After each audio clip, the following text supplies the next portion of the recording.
Hey guys, today we're going to talk about combinations and permutations as part of us starting to talk about probability. These are two of the things that we're going to need when calculating probabilities, and even though we won't be doing any actual probabilities today, these two things are going to be extremely useful once we start looking at situations probabilities.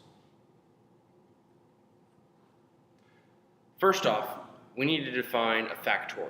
If you see an exclamation point after a number, this is not 5 as it's really excited, it's actually called 5 factorial. And what this means is that if we have the factorial of a number, we want the product of all positive integers that are less than or equal to our starting number. For instance, if I have 5 factorial, this is the same thing as 5 times 4 times 3 times 2 times 1.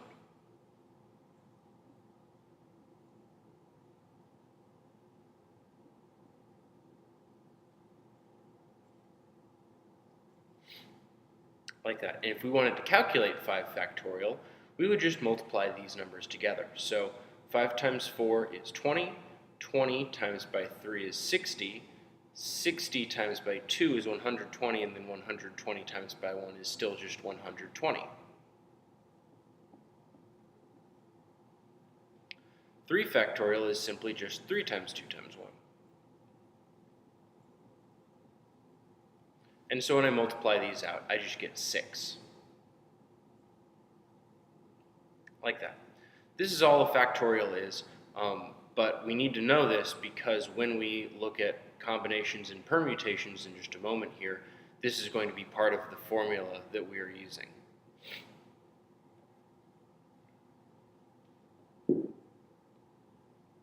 Alright, so starting with the permutation. Permutation is usually written out NPR. We always use N and R in the formula here, and so those are the letters that I use right here. And basically the way you can think about this is N pick R. So for instance, if you had 50 and you were picking 5 things, you'd have 50 P5. We use permutations, and we use this formula when the order of things matters. So for instance, if you are trying to figure out where people should sit in a line. Well, if the order in the line matters, then we would use a permutation because that's the difference between this and what you will see in just a moment is the order matters for these, but when we look at combinations, the order will not matter. The formula that we use for NPR, we have n factorial over n minus r factorial. So when we do this out, we're just going to do a factorial like you saw in the last slide, but in the denominator here, we're going to have to subtract n and r before we do the factorial. So for instance, if I have 10 P4, 10 pick 4, this is basically me saying, all right, I've got 10 objects, and I want to pick 4 of them, and the order that they go in matters, so I would use this formula right here. So let's plug into our formula here. So I'm going to start with 10 factorial on the top of my fraction. And then on the bottom, I'm going to have 10 minus 4 in parentheses.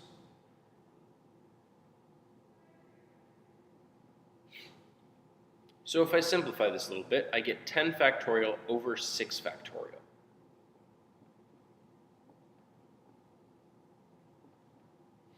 Now, you may be able to calculate 10 factorial out, and you may be able to calculate 6 factorial out in the calculator, but once you get to really, really big numbers, your calculator just starts giving you errors because the numbers are too big.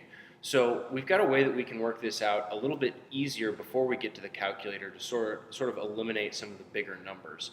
And what we want to do is we actually want to write out what each of these are. So 10 factorial is just 10 times 9 times 8 times 7 all the way down to 1.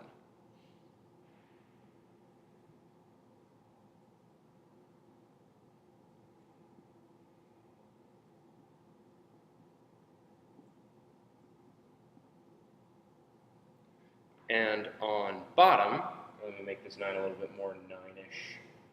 There we go. And on bottom, I will just have 6 times 5 times 4 times 3 times 2 times 1.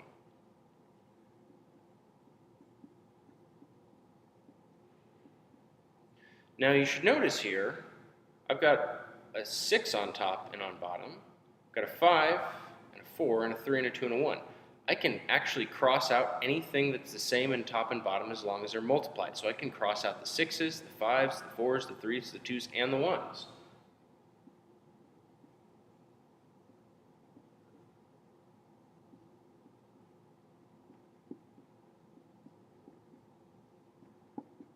So all I'm left with here is 10 times 9 times 8 times 7. And if I multiply that out with my calculator,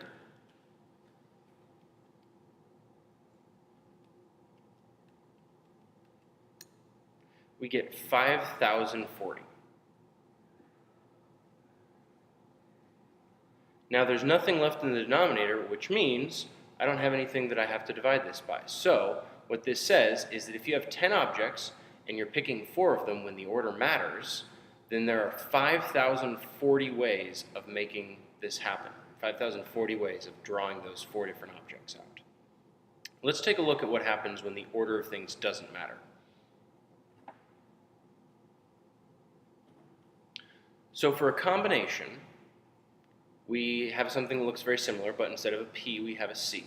We use this when the order does not matter.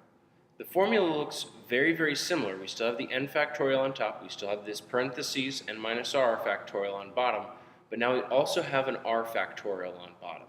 So it's going to be very similar when we're working this out. But once again, we want to write things out just to show the differences here. So if I plug in,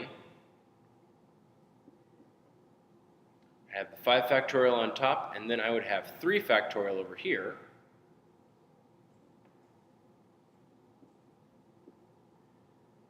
With 5 minus 3 in the parentheses here. So this would simplify to 5 factorial over 3 factorial times 2 factorial.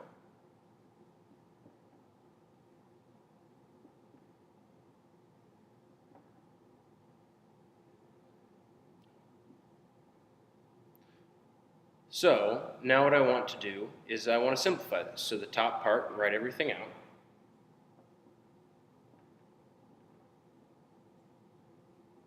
Got that there. And then I want to write out both of these here. So 3 factorial is 3 times 2 times 1. And then I'm multiplying that, so I'm going to do another dot down here for multiplying. And then 2 factorial is just 2 times 1. All right, we see we've got some things that are the same in top and bottom. Now here's the part you got to be careful about, because you can only cancel out one pair of things with one thing in the top and one thing in the bottom. So if I cancel out this 3 and this 3, and then I cancel out this 2 with one of these. I can't cancel out both of the ones in bottom, and I can only cancel out one of the bottom ones with the one that's in top. So I'm going to cancel out this top one here, and this bottom one over here. And then lastly, the ones as well. You need to make sure that you're only canceling out one pair of things with one thing in the top and one thing in the bottom. Don't double up on anything. So what we're left with is 5 times 4 on top and 2 times 1 on bottom.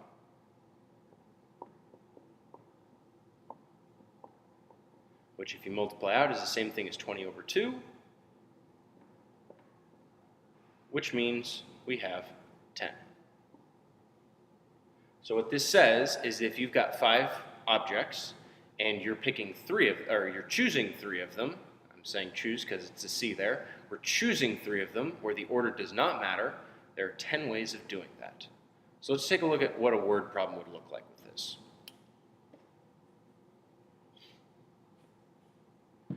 All right, so there are 8 people running a race.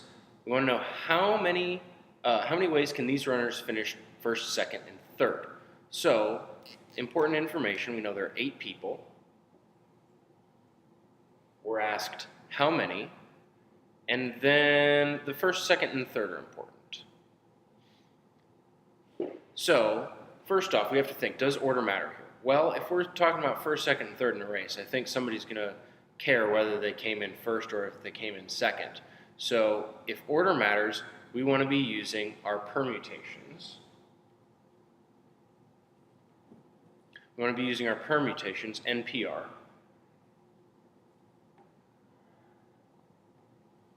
But we need to figure out what N and R are. So N is the total number of things. So that's going to be 8.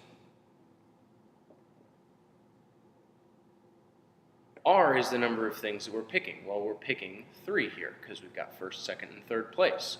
So we're going to have R equal 3.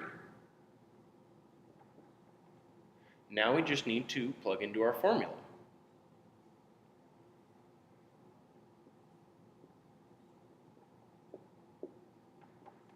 So I have 8 factorial over 8 minus 3 factorial, which would be 8 factorial over 5 factorial.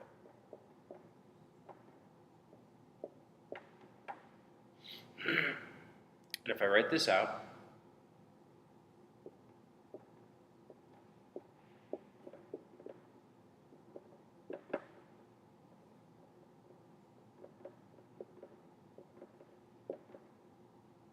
I can cancel out things that are the same.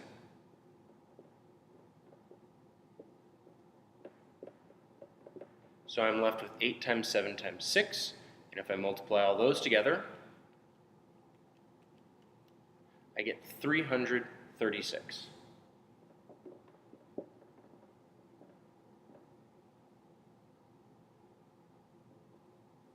So what this says is, when you have 8 people in a race, there are 336 different ways of those 8 racers finishing first, second, and third.